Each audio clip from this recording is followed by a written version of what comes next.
Hello again. I have time on my hands again, and I like to do things. And this discussion is kind of prompted by last month's issue of Imprimis, published by Hillsdale College. You can get this for free, delivered to your door for free. I actually don't know how I started getting it, but it's really good. And I don't mind. But you can get it online. Go to the website, Imprimis. And it is January 2019's article. And I went to, and then another thing, the great state of South Carolina, from which I claim residency, but I am not currently residing in. But so it's hard to keep up with local issues there. But I heard that they're putting forth a medical marijuana bill to legalize marijuana to some degree or the other. So that's kind of spurring this. The Republican-controlled, both houses, very conservative state of South Carolina, my state, not hippie Colorado, which is gone. It's lost. It's a shame. But that kind of spurred this whole thing. So arguing this for me is like arguing with a pothead, because most of the arguments for legalizing weed, either recreational or medical, can be shot down just by mere critical thinking. And there's a lot of misinformation out there. And oh, you potheads. You're like, oh, I wrote down, I went ahead and put down a couple of the common things that I hear. And I'll probably break this up into a couple of different episodes, if you will, because it'll take too long, and I have a short attention span, and I don't want to put that on everybody else too. I understand. I see a video on YouTube, it's more than 10 minutes long, I start thinking, do I really want to get into this and invest that amount of time? So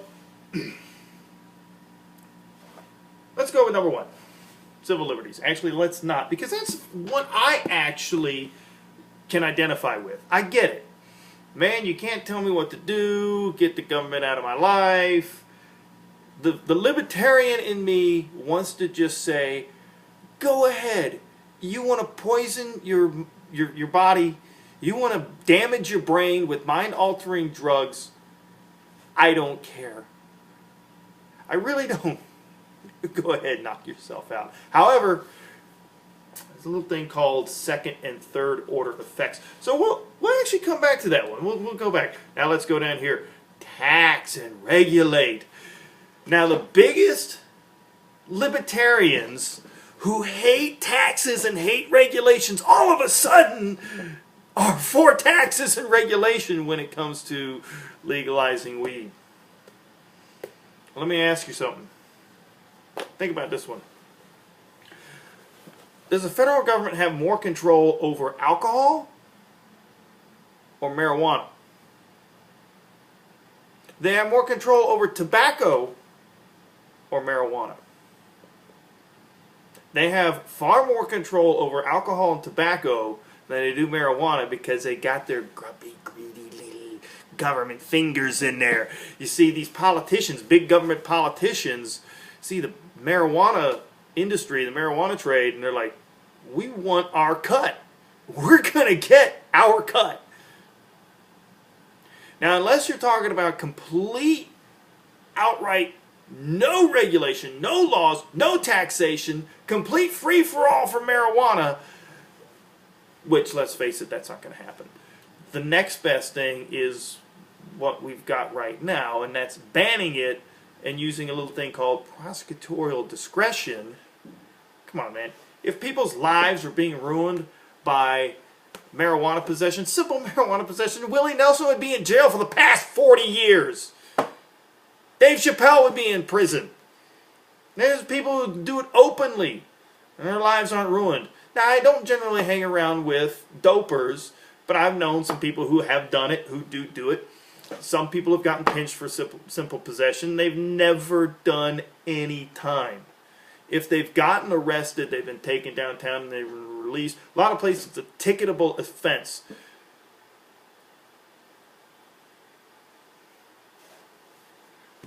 Nobody's life is getting ruined.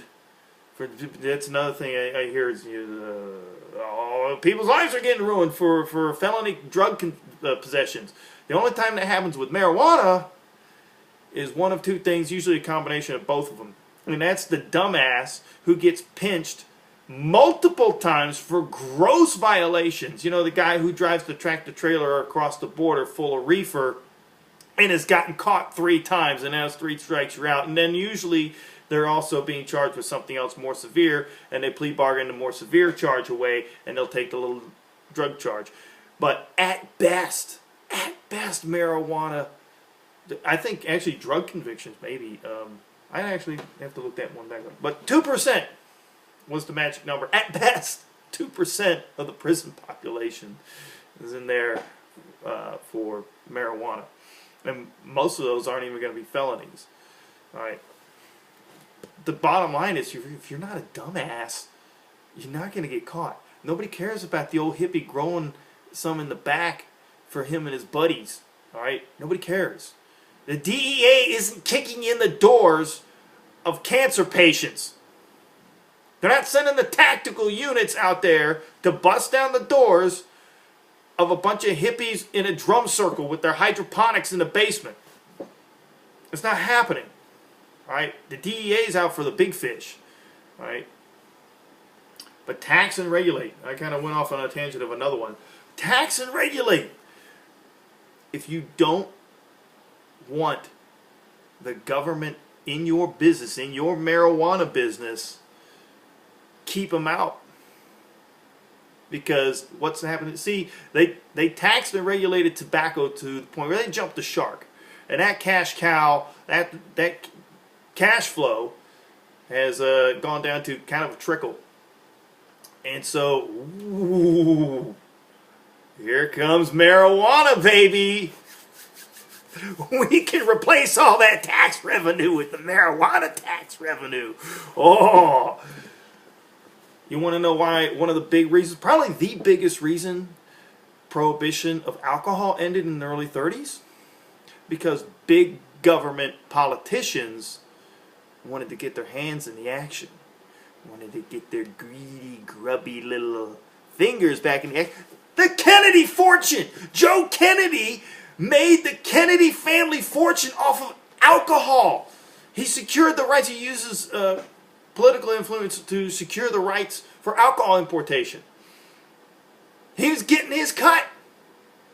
And again, how much control does the government exert on the alcohol industry with their regulations and their taxes?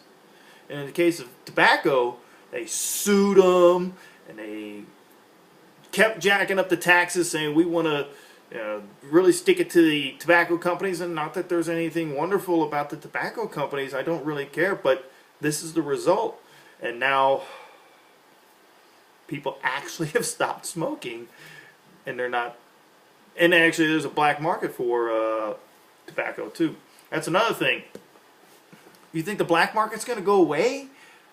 You think crime is going to go away with legalizing weed? There's still going to be the black market. There's still bootleggers. You can go to the hills of Tennessee and Georgia and find some homemade shine. And the ATF, what's the A stand for in ATF? Or is it BATFE now? A for alcohol. There's still the revenue man going out there looking for the bootleggers, and it's still a problem. So meanwhile, weed dealer A pays the money for the business license, deals with the regulation, jacking up the cost of his price, and the taxation. Again, another third factor that will jack up the cost of his weed. Weed dealer B says, screw that, I'm just going to keep doing what I've been doing. And now it actually makes enforcement more difficult. And I always hear, oh, we can get those taxes and all this money to the government. Why would you give more money to an organization that can't manage it to begin with? A bloated, inefficient, and often ineffective bureaucracy called the government who can't manage their money, and you're going to give them more. And if you do this, in the states that they have done this, are my taxes somewhere else going to go down? My state income tax going to go down? If your state has state income tax, is my sales tax going to go down? Is my property tax going to go down? Are they going to cut taxes somewhere else so they actually make it worthwhile? Am I going to drive up to the gas station and put a gallon of gas or diesel in my tank and see that the price has gone down because they cut the taxes on it? Ooh, no, no, no, no, no, no, no, no. No, the government wants more money. So, I don't know why you would do that. And then, if you claim that, oh, we got all this more money to the government, you're really not. The projections never pan out. But also, a lot of people just say, well, here's the top, we're getting all this money here. But you've had to create a whole new bureaucracy and hire more people to enforce your regulations. Now you got this bureaucracy to enforce the new regulations, and that costs money too. So you have to take away how much that costs from what you're gaining in the tax revenue. And a lot of times it winds up being a wash, if not a negative. Because that tax man, the regulatory man guy's going to go into the head shop there and say, are you within your parameters of regulations? Are you meeting this standard and this standard and this standard? Are you paying your taxes? Yeah, the guy's got to go around to the weed fields and the head shops and everywhere and be in your business. So, that, to me, like, if I was dealing weed, I wouldn't want to deal with that. I wouldn't want it legalized for that reason. Just keep on keeping on, man. So, we'll get to some other ones. You know, I'm going to pause here, and we'll get to the medicinal thing, and other stuff is worse. And it's inevitable. It's going to happen anyway, right? Yeah. Now, with an attitude like that, it will. And that's one of the reasons this gets me so aggravated, because people don't push back. People just hear one side of the story. They see legalization is great. It's going to defend us from asteroids if we legalize weed.